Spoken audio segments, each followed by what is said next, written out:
નમસ્કાર, આપ જોઈ રહ્યા છો જીએસટીવી। હું છું કૃષ્ણા। સમાચારોની શરૂઆત કરીએ તો રાજ્યમાં શનિવારે મેઘરાજાએ મોટા ભાગે વિરામ રાખ્યો, પરંતુ આગામી 2 દિવસ ગુજરાત પર ભારે છે। ખાસ કરીને અમદાવાદ શહેર અને જિલ્લામાં અતિ ભારે વરસાદની હવામાન વિભાગે આગાહી કરી છે। 28મી જુલાઈના રોજ અમદાવાદ, વડોદરા, છોટાઉદેપુરમાં પણ અતિ ભારે વરસાદ પડી શકે છે। ઓફશોર ટ્રફ અને શિયર ઝોન સક્રિય થતાં ભારે વરસાદનું અનુમાન છે। આ સાથે જ સાબરકાંઠા, ગાંધીનગર, ખેડા, આણંદ, નર્મદા, ભરૂચ, સુરત અને દાદરાનગર હવેલીમાં પણ વરસાદ પડશે। માછીમારોને આગામી 5 દિવસ માટે દરિયો ન ખેડવાની સૂચના આપવામાં આવી છે। હવામાન વિભાગ દ્વારા રાજ્યમાં આગામી 31 જુલાઈ સુધી ભારેથી અતિ ભારે વરસાદ પડવાની આગાહી કરાઈ છે, જેમાં 29 જુલાઈ સુધી રાજ્યના પૂર્વ, મધ્ય, દક્ષિણ અને ઉત્તર ગુજરાતના મોટા ભાગના વિસ્તારમાં મેઘરાજા ધડબડાટી બોલાવશે। આગામી 2 દિવસમાં અમદાવાદ જિલ્લાના અનેક વિસ્તારમાં ભારેથી અતિ ભારે વરસાદ પડવાની આગાહી વ્યક્ત કરાઈ છે।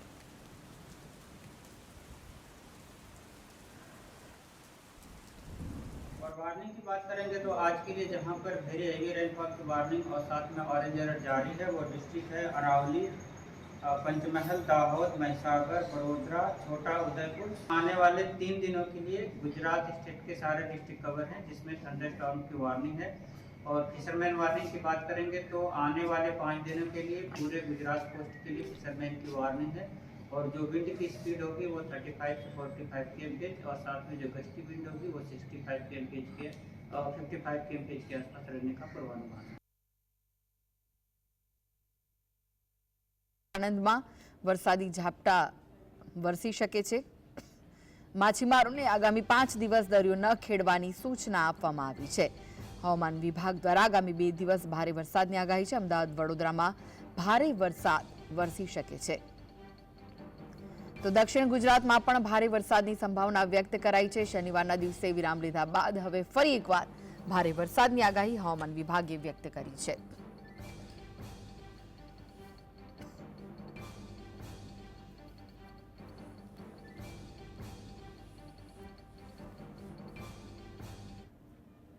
તો હવામાન વિભાગે જે પ્રમાણે ભારે વરસાદની આગામી 2 દિવસ આગાહી કરી છે, ત્યારે આ વિશે વધુ માહિતી માટે જોડાઈ ગયા છે સ્ટુડિયોથી સહયોગી કામેશ ચોકસી। કામેશ, જે રીતે શનિવારે વરસાદે વિરામ લીધો, પરંતુ હવે હવામાન વિભાગે આગામી 2 દિવસોમાં ભારે વરસાદની આગાહી વ્યક્ત કરી છે। વિંડીના માધ્યમથી સમજાવશો કે ક્યાં કેટલો વરસાદ વરસી શકે છે?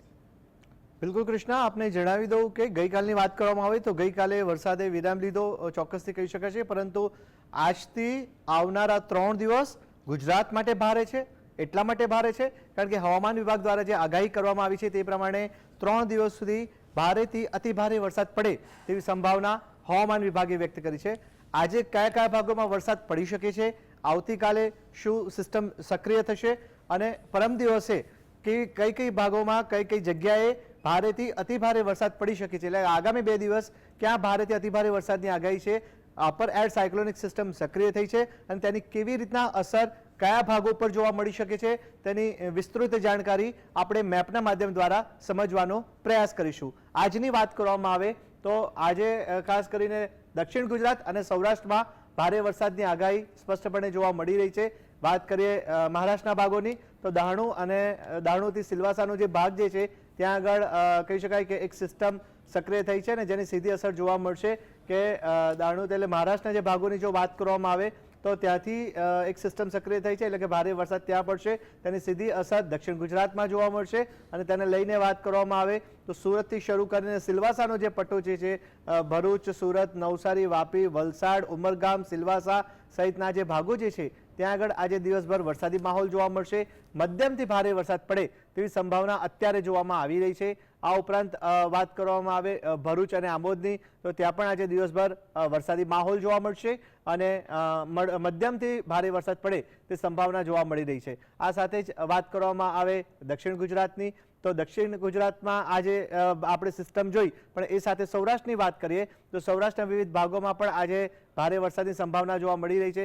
ખાસ કરીને આ એક સિસ્ટમ જોવા મળી રહી છે જે સક્રિય થશે અને આ સિસ્ટમ જે સક્રિય થઈ રહી છે તેને લઈને વાત કરવામાં આવે આજે બોટાદની તો બોટાદ, અમરેલી અને જસદણ આ ત્રણેય ભાગોમાં ભારેથી અતિ ભારે વરસાદ પડે તે સંભાવના અત્યારે જોવા મળી રહી છે। આ સાથે જ ભાવનગર, અલંગ, મહુવા, ઉના, વેરાવળ, જુનાગઢ, ગોંડલ, રાજકોટ, ચોટીલા આ તમામ ભાગોમાં આજે દિવસભર વરસાદી માહોલ રહેશે। મધ્યમથી ભારે વરસાદ પડે તે સંભાવના આજે જોવા મળી રહી છે। આ સાથે જ વાત કરવામાં આવે મેટ્રો સિટી અમદાવાદની, તો અમદાવાદ અને વિરમગામ એ પણ આજે મહત્વપૂર્ણ રહેશે, કારણ કે આજે દિવસભર વરસાદી માહોલ જોવા મળી શકે છે। મેટ્રો સિટી અમદાવાદની વાત કરવામાં આવે તો અમદાવાદમાં દિવસભર વાદળછાયું વાતાવરણ રહેશે। વિરમગામનો જે ભાગ જે છે ત્યાં આગળ પણ વાદળછાયું વાતાવરણ રહેશે અને હળવોથી મધ્યમ વરસાદ પડે તે સંભાવના જોવા મળી રહી છે। આ સાથે જ વાત કરવામાં આવે હિંમતનગરની, તો ખાસ કરીને હિંમતનગરમાં પણ એક સિસ્ટમ એક્ટિવ જોવા મળી રહી છે, જેને લઈને કહી શકાય કે હિંમતનગર એટલે સાબરકાંઠા અને સહિતના જે પણ અલગ ભાગો જે છે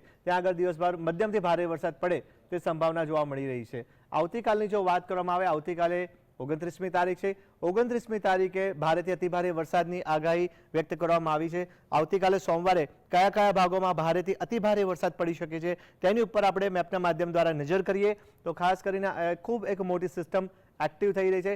આવતીકાલે અમદાવાદ અને વડોદરામાં ભારેથી અતિ ભારે વરસાદ પડે તેવી પૂરેપૂરી શક્યતા હવામાન વિભાગ દ્વારા વ્યક્ત કરવામાં આવી છે। મેપના માધ્યમમાં પણ સ્પષ્ટપણે જોઈ શકાય છે કે અમદાવાદ, વડોદરા અને ભાવનગર આ ત્રણેય ભાગમાં એક ખૂબ મોટી સિસ્ટમ ડેવલપ થઈ રહી છે અને જેને લઈને અપર એર સાયક્લોનિક સિસ્ટમ સક્રિય થતાં અમદાવાદ, વડોદરા અને ભાવનગરમાં આવતીકાલે ભારેથી અતિભારે વરસાદ સવારથી શરૂ થઈ જાય તેવી પૂરેપૂરી સંભાવના છે। આ સાથે જ વાત કરવામાં આવે દક્ષિણ ગુજરાતની, તો દક્ષિણ ગુજરાતમાં પણ વરસાદી માહોલ યથાવત રહેશે અને મધ્યમથી ભારે વરસાદ પડી શકે છે। આ સાથે જ આપણે વાત કરીએ તો મધ્ય ગુજરાતમાં મેં અગાઉ આપને જણાવ્યું તેવી રીતના અમદાવાદ, વડોદરા અને ભાવનગર સહિતના ભાગોમાં આ ભારે વરસાદ પડશે અને અતિ ભારે વરસાદ પડે તે સંભાવનાને પણ નકારી શકાય તેમ નથી, કારણ કે અત્યારે સ્પષ્ટપણે જોઈ શકાય છે કે નજીકના ભાગોની વાત કરીએ તો અમદાવાદ, ધોળકા, નડિયાદ, વડોદરા, આમોદ, ખંભાત, ભાવનગર, બોટાદ સહિતના ભાગોમાં ભારેથી અતિ ભારે વરસાદની અત્યારે સંભાવના જોવા મળી રહી છે। આ સાથે સૌરાષ્ટ્રના વિવિધ ભાગોની જો વાત કરવામાં આવે તો ભાવનગર, અલંગ, મહુવા, ઉનામાં મધ્યમથી ભારે વરસાદ પડે એવી પણ પૂરેપૂરી સંભાવના છે। આ સાથે જ વાત કરવામાં આવે સૌરાષ્ટ્રની તો અલગ અલગ ભાગો જે છે જૂનાગઢ છે, અમરેલી છે ત્યાં આગળ પણ વરસાદી માહોલ આવતીકાલે જોવા મળશે। આ સાથે જ વાત કરવામાં આવે ચોટીલાની, તો ચોટીલામાં પણ યલો એલર્ટ જાહેર કરવામાં આવ્યું છે, એટલે કે સુરેન્દ્રનગર અને ચોટીલા સહિતના જે પણ અંતરિયાળ પ્રદેશો જે છે ત્યાં આગળ પણ મધ્યમથી ભારે વરસાદ પડે તે સંભાવના આવતીકાલે જોવા મળી રહી છે। એટલે આવતીકાલે ચોક્કસથી એવું કહી શકાશે કે આવતીકાલે ભારેથી અતિભારે વરસાદની પૂરેપૂરી સંભાવના અત્યારે મેપના માધ્યમ દ્વારા સ્પષ્ટપણે જોઈ શકાય છે। આ સાથે જ વાત કરવામાં આવે ત્રીજા દિવસની, તો ખાસ કરીને ત્રીજા દિવસની આપણે વાત કરીએ મંગળવારની 30મી તારીખની, તો 30મી તારીખે પણ કહી શકાય કે ગુજરાતના વિવિધ ભાગોમાં અસર વરસાદની જોવા મળશે અને તેને લઈને વાત કરવામાં આવે તો વલસાડ અને સુરતમાં વરસાદી માહોલ જોવા મળશે, મધ્યમ વરસાદ પડી શકે છે। અમદાવાદ, વડોદરા આ બંને અને દાહોદ આ ત્રણ ભાગ જે છે ત્યાં આગળ પણ મધ્યમથી ભારે વરસાદ પડે તે સંભાવના જોવા મળી રહી છે। આ સાથે જ સૌરાષ્ટ્રની વાત કરવામાં આવે તો ભાવનગર, ઉના, જુનાગઢ, થાન, જામનગર, દ્વારકા આ તમામ ભાગોમાં કહી શકાય કે પરમ દિવસે વરસાદી માહોલ યથાવત રહેશે અને મધ્યમથી ભારે વરસાદ પડે તે સંભાવના જોવા મળી રહી છે।